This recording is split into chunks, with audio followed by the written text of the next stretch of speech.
A+2 സ്വാഗതം. നമ്മുടെ വസ്തു അല്ലെങ്കിൽ പുരയിടം, ഇംഗ്ലീഷിൽ പ്രോപ്പർട്ടി എന്ന് പറയും. ഇതിന് നമ്മൾ ഒരു നികുതി അടയ്ക്കാനുണ്ട്. ഭൂനികുതി അഥവാ ലാൻഡ് ടാക്സ് എന്നാണ് ഈ നികുതിയുടെ പേര്. ഇത് നമ്മൾ അടയ്ക്കേണ്ടത് വില്ലേജ് ഓഫീസുകളിലാണ്. റവന്യൂ ഡിപ്പാർട്ട്മെൻറ്റ്, സംസ്ഥാന സർക്കാരിന് കീഴിലുള്ള റവന്യൂ ഡിപ്പാർട്ട്മെൻറ്റിൻ്റെ പ്രൈമറി ഓഫീസ് എന്ന് പറയുന്നത് വില്ലേജ് ഓഫീസാണ്.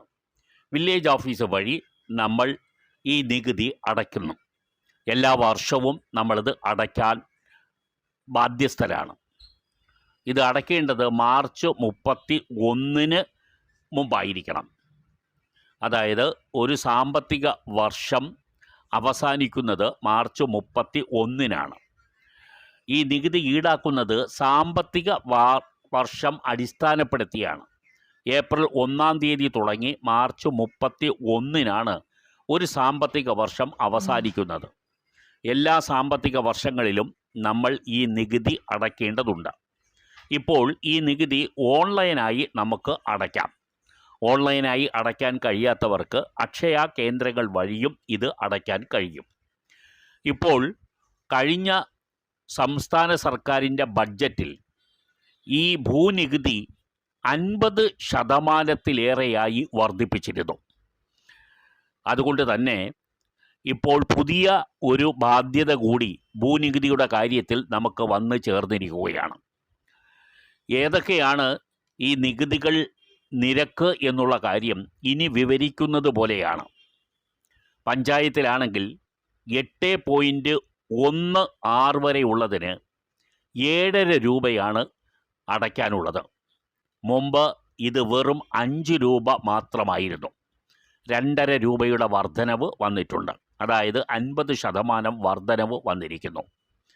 8.16 മുകളിലാണെങ്കിൽ 12 രൂപ നമ്മൾ അടയ്ക്കാനുണ്ട്. മുമ്പ് ഇത് 8 രൂപയായിരുന്നു. മുനിസിപ്പൽ പ്രദേശങ്ങളിൽ ഉള്ള ഭൂമിയാണെങ്കിൽ 2.436 വരെയാണെങ്കിൽ 15 രൂപ ഭൂനികുതിയായി അടയ്ക്കണം. നേരത്തെ ഇത് 10 രൂപ മാത്രമായിരുന്നു. 2.436 മുകളിൽ മുനിസിപ്പൽ ഏരിയയിലുള്ള സ്ഥലങ്ങൾക്ക് 22.5 രൂപ അടയ്ക്കണം. മുമ്പ് വെറും 15 രൂപ മാത്രമായിരുന്നു.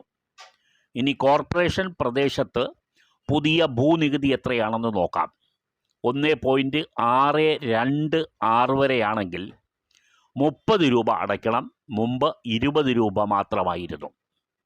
1.626 മുകളിലുള്ള കോർപ്പറേഷൻ പ്രദേശത്തെ ഭൂമിക്ക് 45 രൂപയാണ് പുതിയ ഭൂനികുതി.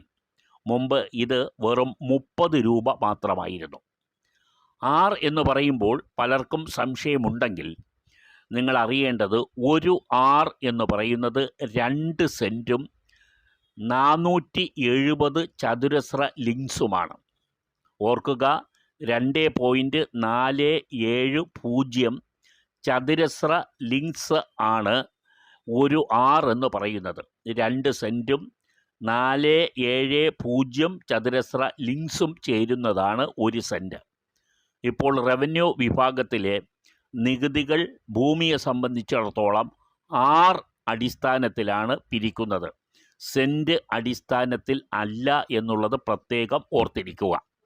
ഇനി ഈ ഭൂനികുതിയുമായി ബന്ധപ്പെട്ട് അറിയേണ്ട മറ്റൊരു പ്രധാനപ്പെട്ട കാര്യം, ഇനി മുതൽ നിങ്ങൾ കൃത്യമായും ഈ ഭൂനികുതി അടയ്ക്കാതെ വന്നാൽ നിങ്ങൾക്ക് കുടിശ്ശിക ഉണ്ടാവും. അങ്ങനെ കുടിശ്ശിക വരുത്തിയാൽ നിങ്ങൾ 9% പലിശ കൂടി നികുതിയോടൊപ്പം അടയ്ക്കേണ്ടതുണ്ട്.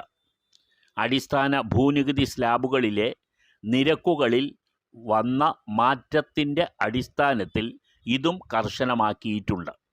മുൻപാണെങ്കിൽ ഭൂനികുതി കുടിശ്ശിക വരുത്തുന്നവർക്ക് പലിശ നേരത്തെ തന്നെ ഉണ്ടായിരുന്നെങ്കിലും പലപ്പോഴും വില്ലേജ് ഓഫീസുകളിൽ പലിശ ഈടാക്കുന്നത് കർശനമായിരുന്നില്ല. ഇനി അങ്ങനെയല്ല, കർശനമായി തന്നെ ഈ ഭൂനികുതി അടയ്ക്കുന്നതോടൊപ്പം കുടിശ്ശികക്കാരിൽ നിന്നും 9% പലിശ കൂടി ഈടാക്കാൻ കർശന വ്യവസ്ഥ നൽകിയിട്ടുണ്ട്. ഓൺലൈനായി അക്ഷയ വഴിയോ സ്വന്തം നിലയിലോ നിങ്ങൾക്ക് ഈ ഭൂനികുതി അടയ്ക്കാനും കഴിയും.